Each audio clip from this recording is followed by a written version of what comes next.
Welcome back BCC रखई। तो आज हम लोग पढ़ेंगे केमिस्ट्री का इलेक्ट्रॉनिक विन्यास। जो इलेक्ट्रॉनिक विन्यास अगर आपको पता रहेगा तो आप आसानी से किसी भी तत्व पर कितना उसका चार्ज है माइनस प्लस यानी आयन पढ़ना। जब इलेक्ट्रॉनिक विन्यास आपको याद होगा तो इस ट्रिक से आप आयन किसी भी तत्व का आयन तोड़ सकते हैं आप, यानी कि पॉजिटिव में होगा या निगेटिव में होगा।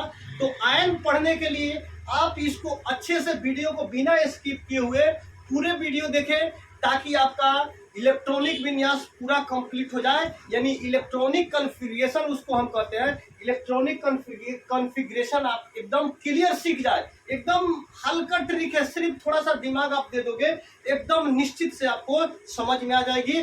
तो अगर दोस्तों अगर वीडियो अच्छी लगे तो एक लाइक, और चैनल पे आप नए होंगे तो चैनल को सब्सक्राइब जरूर करें और बेल आइकन को भी ऑन कर दें ताकि हमारे जितने भी वीडियो अपलोड हो उसका नोटिफिकेशन आपको समय समय से मिल सके। तो आइए हम लोग देखते हैं केमिस्ट्री का इलेक्ट्रॉनिक विन्यास, जिसको हम कहते हैं electronic configuration, ELECTRONIC, electronic configuration, CONFIGURATION, यानी इलेक्ट्रॉनिक कॉन्फ़िगरेशन। इसको हम कहते हैं इलेक्ट्रॉनिक विन्यास। ठीक है, अब इलेक्ट्रॉनिक विन्यास लिखेंगे कैसे, इसको लिखने का तरीका क्या है। सबसे पहले 1 2 तो आप जानते हैं, 1 2 जानते हैं तो यहां से लिखना शुरू करिए। 1 2 3 4 5 6 और 7। ठीक है, ये 1 से लेकर 7 तक इस लाइन में लिखना चालू करिए। फिर एक आगे आके इसको एक को छोड़ के यहाँ से एक हट गया तो यहाँ बचेगा 2, इसके सामने आप 2 लिख दीजिए। फिर इसके सामने आप 3 लिख दीजिए, इसके सामने आप 4 लिख दीजिए, इसके सामने आप 5 लिख दीजिए और इसके सामने 6 लिख दीजिए। और फिर लास्ट बता तो 7 के सामने 7 लिखाएगा। ठीक है, इसके सामने आप लिखते आइए। फिर अगले नेक्स्ट लाइन में यानी दूसरी लाइन में 2 है तो 2 को छोड़ दीजिए, यहां से लिखना शुरू करिए। 3 लिख दीजिए, इसको 3, यहाँ 4 लिख दीजिए, यहाँ है 5 लिख दीजिए और यहाँ 6 लिख दीजिए और यहाँ 7 लिख दीजिए। ठीक है, ये आपको ध्यान से देखेंगे, एक बार वीडियो बिना स्किप किए हुए देखेंगे एकदम आपको कंफर्म ये कंठस्थ दिमाग में आ जाएंगी। तो इसको बिना स्किप किए हुए देखें और यहाँ 3 3 3 3 लिखे तो 3 को छोड़कर यहाँ से लिखना शुरू करिए। 4 5 6 और यहाँ लिख दीजिए 7। ठीक है, अब इतना तक लिख के आप छोड़ दीजिए इसको। ठीक है, इतना लिखने के बाद इसको आप छोड़ दीजिए। अब लिखे तो आप ये भी जानते होंगे शायद कि SPDF, ये आपका क्या पीरियोडिक टेबल में इलेक्ट्रॉनिक विन्यास होता है। पीरियोडिक टेबल में क्या होता है, सॉरी इलेक्ट्रॉनिक विन्यास नहीं, पीरियोडिक टेबल जो होता है तो पीरियोडिक टेबल में ब्लॉक होते हैं जिसमें S ब्लॉक, P ब्लॉक और F ब्लॉक और D ब्लॉक, यानी D block F block, SPDF। इसको आप ध्यान में रखेंगे तो S का S 2 इलेक्ट्रॉन, यहाँ P में 6 इलेक्ट्रॉन, D में आपका 10 इलेक्ट्रॉन और F में 14 इलेक्ट्रॉन। ठीक है, इसको आप ध्यान में रखेंगे यानी SPDF। तो आप SPDF आप देख लिए SPDF तो यहां से लिखना शुरू करिए S S S S S। ठीक है, S पूरे इस लाइन में लिख दीजिए, यानी S ब्लॉक में पूरा एक लाइन में प्रथम लाइन में ये प्रथम श्रेणी है, इसमें 1 2 3 4 5 6 तक 7 तक SS लिख दीजिए। फिर SP P, यानी P कहने का मतलब ये हुआ दो PSPDF। ठीक है ना, SPDF आपका हो गया। तो इसमें S S S S पूरा लिख दिए, इसमें आप S के बाद P, तो यहाँ P P लिखना शुरू कर दीजिए। P P P, यहाँ भी P, यहाँ भी P और यहाँ भी P। ठीक है ना, अब ये तो आपका हो गया PSP। अब यहाँ क्या लिखोगे D D, इसमें भी D, इसमें भी D, इसमें भी D और इसमें यहाँ तक D हो गया, यानी छोटा लिख दीजिए, छोटा सही रहेगा, छोटा अच्छा दिखता है।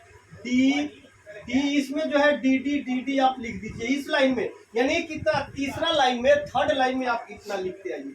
फोर्थ लाइन में जो बचा F लिख दीजिए, F F F और F। ठीक है ना, इसमें आपको कोई परेशानी नहीं होगी, मुझे उम्मीद है कि आपको दिक्कत नहीं होगी। तो आपको ये देखना है कि आप जानते हैं इलेक्ट्रॉनिक विन्यास जब लिखना शुरू करते हैं तो A1S2 2S2 2p6 ये आप जानते हैं। तो S लेता है S block 2 electron, P block 6, D block 10 और F ब्लॉक 14। ठीक है, ये आपका कंफर्म हो गया। अब देखो S में कितना इलेक्ट्रॉन चाहिए, 2, S2 2, सभी में 2 लिख दीजिए, सभी जितना है सभी में 2, इसका स्क्वायर क्या है 2।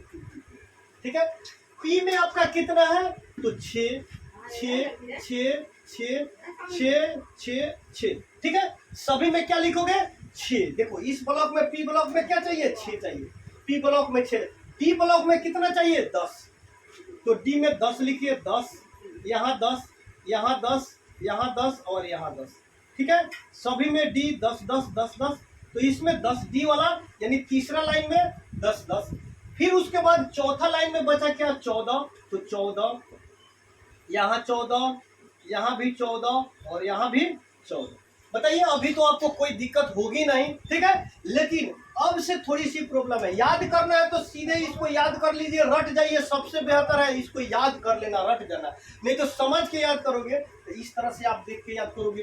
ठीक है, अब देखिए ये अकेला अपना है ठीक है, क्योंकि इसमें आप देखते हैं कि इसमें श्रेणी जो होता है कोष, तो प्रथम कोष, द्वितीय कोष, ठीक है, उसके बाद तृतीय कोष, इस तरह होता है।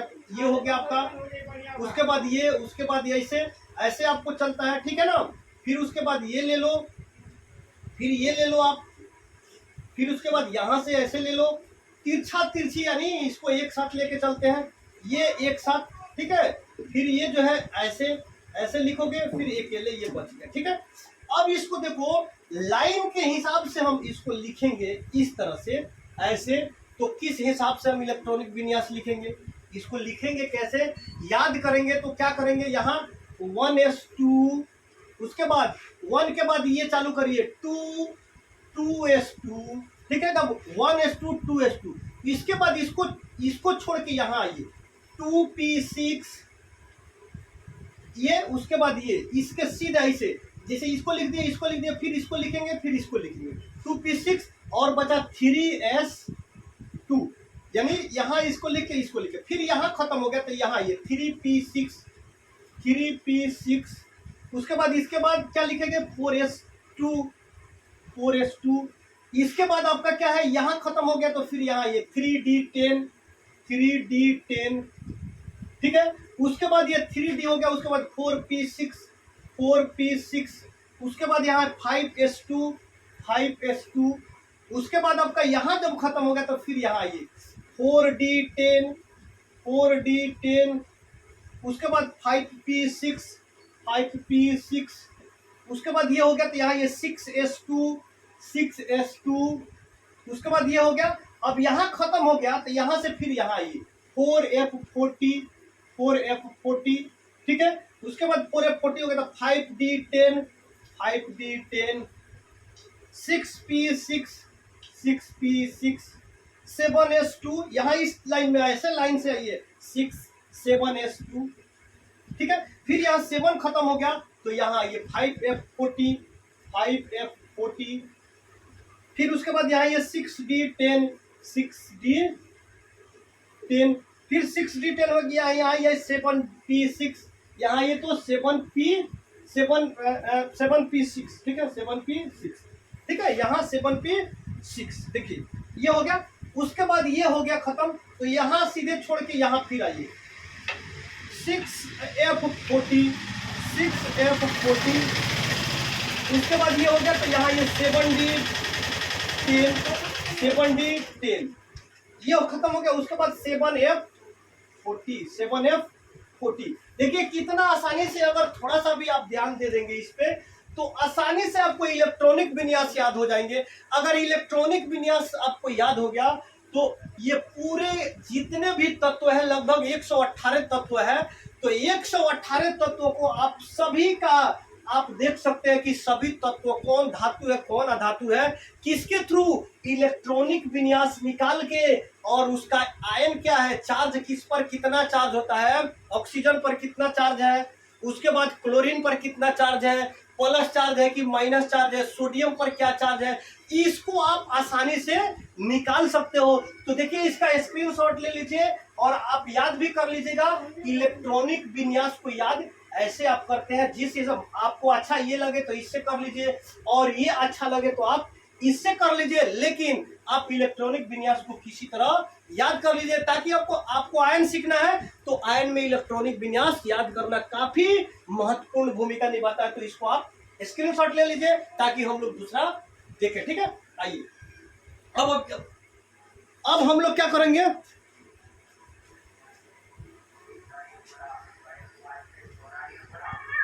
ठीक है। तो आप देखिए, अब इसको देख लिए, अब इससे थोड़ा सा हम रिलेटेड बना देते हैं तत्वों के बारे में कि उसको कैसे आप बनाओगे, कि oxygen, sodium, chlorine, potassium, calcium, ये सबको कैसे आप बनाओगे, किस तरह उसका इलेक्ट्रॉनिक विन्यास तोड़ोगे। आप थोड़ा सा यहाँ देख लीजिए, इसको मैं मिटा देता हूं, ठीक है।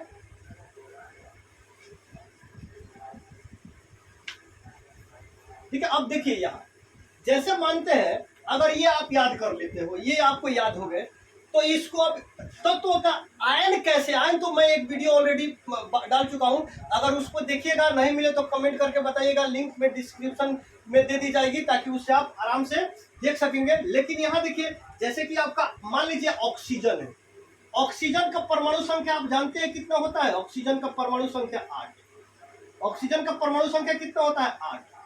तो ऑक्सीजन का परमाणु संख्या 8 होता है। तो ऑक्सीजन धातु है या अधातु है, ठीक है। अभी तो आपको पता नहीं है, लेकिन ये जानते हैं कि ऑक्सीजन क्या है, पानी के रूप है, हवा के रूप है, ठीक है। तो ऑक्सीजन ये है। अब यहाँ ऑक्सीजन 8 है परमाणु संख्या, लेकिन इस पर प्लस चार्ज होता है या माइनस चार्ज होता है, ये तो आपको पता नहीं है। लेकिन इसको निकालना कैसे सीखेंगे, तो इसका इलेक्ट्रॉनिक विन्यास इस हिसाब से तोड़ो, 1s2, 2s2, ठीक है, और 2s2, उसके बाद 2p, यहाँ देखिए 2 2 4, यहाँ कितना इलेक्ट्रॉन है, इसका कितना इसका परमाणु संख्या ये है, तो 8 इसको चाहिए। इसमें 8 कोष भरने के लिए इसमें 2 2 4, यहाँ 4 लिखो, 4 4 8, यानी कि 8 हो गया परमाणु संख्या, इसका 8 हो गया, तो 8 परमाणु संख्या हो गया। यानी कहने का मतलब ये हुआ कि ऑक्सीजन यानी 2 2 4 4 8, ठीक है, 8 हो गया। उसके बाद ऑक्सीजन का परमाणु संख्या 8 तो पूरा हो गया, इसको पूरा ऑक्सीजन भर दिए, 4 2 6 2 8 भर गया 8, तो 8 भरा, यानी कहने का मतलब 2, इसको ये शुरुआत कोष्ठ है, यानी प्रथम कोष, ये द्वितीय कोष, ठीक है। इसको ग्रुप, अब 2 और 2 मिल गया, तो ये दोनों ग्रुप आपका हो गए, ठीक है। तो ये मतलब ये शुरू वाला कक्षा, ये प्रथम कोष, ये द्वितीय कोष, यानी अंतिम कक्षा ये हो गया और प्रथम कक्षा ये हो गया। तो अंतिम कक्षा में कितने इलेक्ट्रॉन है आपका, ये तो पता नहीं है, लेकिन अभी देख लेंगे, ये 2 और 4 6 इलेक्ट्रॉन है। लेकिन कल मैं ट्रिक बताया था अपने वीडियो में कि 4 से नीचे, 4 से ऊपर, 8 के से नीचे रहे तो इधर जितना आएगा उसमें प्लस होगा, 1 से 3 तक प्लस, 4 से ऊपर चल गया तो माइनस, लेकिन 4 से ऊपर जाएगा तो 8 में से घटा के जितना आएगा उसका चार्ज हो जाएगा। देखिए, तो 4 2 6, यानी यहाँ देख लीजिए एक और बात, 4 2 6, यानी 2 6। अब यहाँ देखिए, अष्टक को पूरा करने के लिए कितने इलेक्ट्रॉन इसको चाहिए। इलेक्ट्रॉन जब ग्रहण करता है, देखिए ग्रहण करेगा तो माइनस, और फिर त्याग करेगा, त्याग करता है तो प्लस, ठीक है। जब ग्रहण, तो अष्टक को पूरा करने के लिए 2 इलेक्ट्रॉन लेगा, 2 इलेक्ट्रॉन लेगा, तो 2 इलेक्ट्रॉन लेगा, तो इससे क्या है, यानी ग्रहण कर रहा है, ले रहा है, तो माइनस हो जाएगा। अब चलिए, 2 इलेक्ट्रॉन माइनस, यानी 8 से कितना कम है, 2 कम है। 8 से कितना कम है, 2 कम है, तो 2, यानी ऑक्सीजन पर कितना चार्ज, -2 चार्ज, ठीक है। ऑक्सीजन पर कितना चार्ज, -2 चार्ज, तो माइनस में गया तो क्या हुआ आपका, ये अधातु हुआ, अधातु क्या हुआ, अधातु हुआ, ठीक है। अब कोई भी तत्वों को निकालना आप आसानी से जान जाएंगे। जैसे मान लीजिए आप निकालते हैं, अब इसको देख लेंगे आप, अब निकालते हैं, जैसे मान लीजिए सोडियम हो गया, आइए इधर हम देखते हैं सोडियम, तो सोडियम हो गया आपका Na11, सोडियम की परमाणु संख्या कितनी हो गई, 11। इसका इलेक्ट्रॉनिक विन्यास तोड़ो, 1s2, 2s2, 2p कितना 6 अगर करते हैं 6 2 2 4 6 10 1:2:2p6 और उसके बाद 1:2:2p6 3 आएगा तो 3s कितना लिखोगे 1 लिखोगे। देखो तो 2 2 4 6 10 1 11 हो गया 11 पूरा हो गया। अब इसमें देखिए इसके बाहरी कक्षा में ये प्रथम ये दोनों द्वितीय क्योंकि दो दो ग्रुप है ये अंतिम कक्षा यानी लास्ट कक्षा तो बाहरी कक्षा में इसमें इलेक्ट्रॉन की संख्या कितनी है 1 है। इलेक्ट्रॉन की संख्या कितनी है 1 है और इसको है तो ये ग्रुप में है तो यहाँ कहने का मतलब ये 2 और यहाँ 6 और 2 8 ये 8 हो गए। उसके बाद यहाँ 1 चलिए 1 हो गए। अब यहाँ देखो 1 जो है तो ये अपना त्याग करता है 1 दे देगा त्याग करना तो प्लस में 1 त्याग करेगा इलेक्ट्रॉन का त्याग जब 1 करेगा तो 1 त्याग करेगा तो क्या हो जाएगा 1 तो 1 4 से नीचे है देखिए तो 1 4 से नीचे हो गया तो 4 से नीचे जब हुआ तो आपका इसमें क्या होगा प्लस यानी Na+1 तो 1 नहीं लिखा जाता है। देखिएगा सोडियम पर प्लस चार्ज होता है ये आपका क्या हो गया धातु हो गया। सोडियम क्या हुआ धातु हो गया ठीक है। अब देखिए एक और थोड़ा सा हम लोग देख ले तत्व जैसे इसको आप देख लिए। अब 4 से कम तो प्लस 4 से अधिक है तो 8 में से घटा देंगे जितना आएगा उतना माइनस चार्ज हो जाएगा। एक और देख लीजिए कैल्शियम देख लीजिए आप ठीक है। अब Na+ हो गया ये आप देख लीजिए Na+1 मान लीजिए 1 नहीं भी लिखेंगे तो कोई दिक्कत नहीं है। कैल्शियम Ca का 20 परमाणु संख्या यहाँ देखिए 1s2 2s2 2p6 3s2 उसके बाद 3p यहाँ देखो 2 और 2 4 और 6 10 और 2 12 6 18 4s2 ठीक है 2 2 4 6 10 2 12 6 18 2 20। अब देखिए इसके बाहरी कक्षा में कितने इलेक्ट्रॉन है 2 है इसका ग्रुप नहीं है हाई ग्रुप है। देखो 2 ग्रुप 3 ग्रुप ये अकेले हैं। देखो तो 2 6 2 8 6 2 8 2 ठीक है। अब यहाँ देखिए 2 जो है इसके बाहरी कक्षा में कितने इलेक्ट्रॉन है 2 तो 2 क्या करेगा त्याग करेगा। 2 इलेक्ट्रॉन जब त्याग करेगा यानी त्याग करना तो प्लस यानी 2 त्याग करेगा तो 2 4 के नीचे है यानी बाहरी कक्षा में कितने इलेक्ट्रॉन है 2 इलेक्ट्रॉन है ठीक है। 2 जब इलेक्ट्रॉन होगा तो 2 इलेक्ट्रॉन क्या हो जाएगा 4 से नीचे है तो Ca पर +2 चार्ज ये भी क्या है धातु है ठीक है। बच्चों मुझे उम्मीद है कि आपको वीडियो समझ में आ रही होगी और वीडियो समझ में आ रही होगी अच्छा अगर वीडियो लगेगी तो लाइक और चैनल पे नए हो तो चैनल को सब्सक्राइब और बेल आइकन को भी ऑन कर देंगे ताकि हमारे वीडियो का नोटिफिकेशन आपको समय पर मिलते रहे ठीक है। हम लोग मिलते हैं अगले वीडियो में। ओके जय हिंद।